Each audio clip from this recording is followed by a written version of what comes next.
Robíme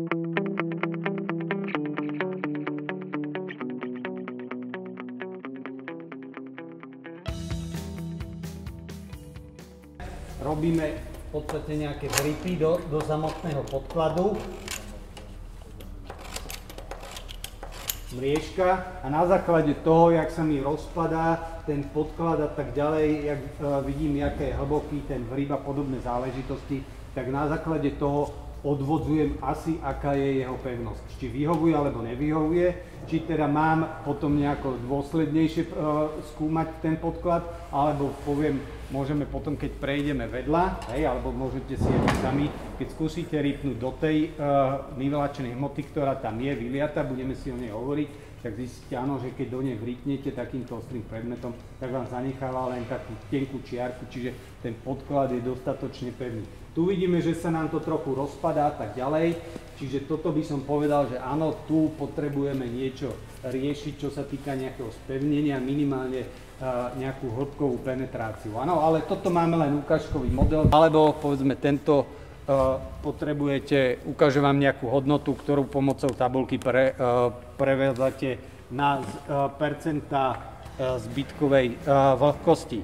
Aby som bol trochu konkrétnejší, tak pre lepenie podlahových krytín, keďže sú to paronepriepustné materiály, na cemente potrebujete, poviem, 2,5 až 3%. Áno, pri sadre hovoríme o 0,5. Úplne najjednoduchšia metóda, ktorá podľa mňa veľmi dobre funguje na to orientačné zmeranie. Zakriete si plochu igelitom, aj oblepíte to páskou, necháte to minimálne aspoň 12-24 hodín. Po 24 hodinách odkryjete igelit a vidíte, či ten podklad je suchý alebo nie je suchý.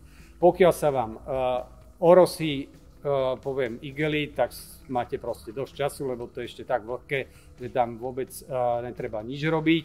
Na cemente, keď sa vám objaví mierne farebné odlišnosti, áno, čiže väčšinou stmavne tá plocha pod tým igelitom, pokiaľ je to, nie je to veľmi výrazné, tak poviem, že tá vlhkosť je ešte v rámci normy. Áno, pokiaľ sa vám na sadre ukáže nejaký rozdiel, tak v podstate treba byť v strehu a ten podklad by mal ešte schnúť. Áno.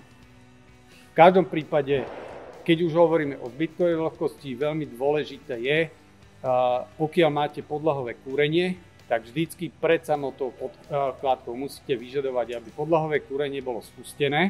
Čiže musí byť urobená nejaká nábehová krivka, ten úvod, čo sa týka v podstate zapojenia, či už je to podlahové kúrenie vodné, elektrické a tak ďalej. Tým pádom aj tá teplota zvýšená vyženie tú vlhkosť smerom hore, áno, a dovolí jej rýchlejšie sa odvetrať. Áno.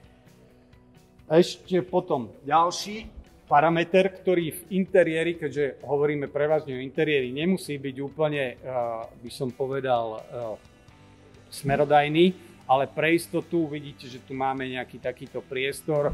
Tiež sa môžete stretnúť s tým, že prídete v týchto mesiacoch do rodinného domu, novostavba, šetrí sa, nekúri sa, podobné záležitosti.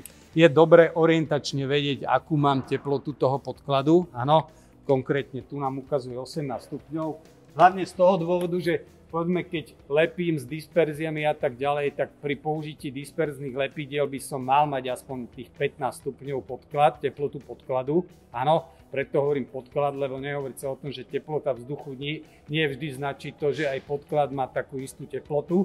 Takže aspoň pri tých disperzných je optimálne mať aspoň 15 stupňov Celzia. Samozrejme, potom riešime nejaké nivelačné hmoty a tak ďalej, tak tam potrebujeme, keďže pracujeme s cementom a podobnými materiálmi, tak je tam predsa, že aspoň minimálne 5 stupňov by ste mali mať. Samozrejme, tá optimálna teplota sa tiež aj pri spracovaní v podstate prevažnej časti materiálov hýbe od nejakých 10-15 stupňov, maximálne samozrejme do nejakých 30.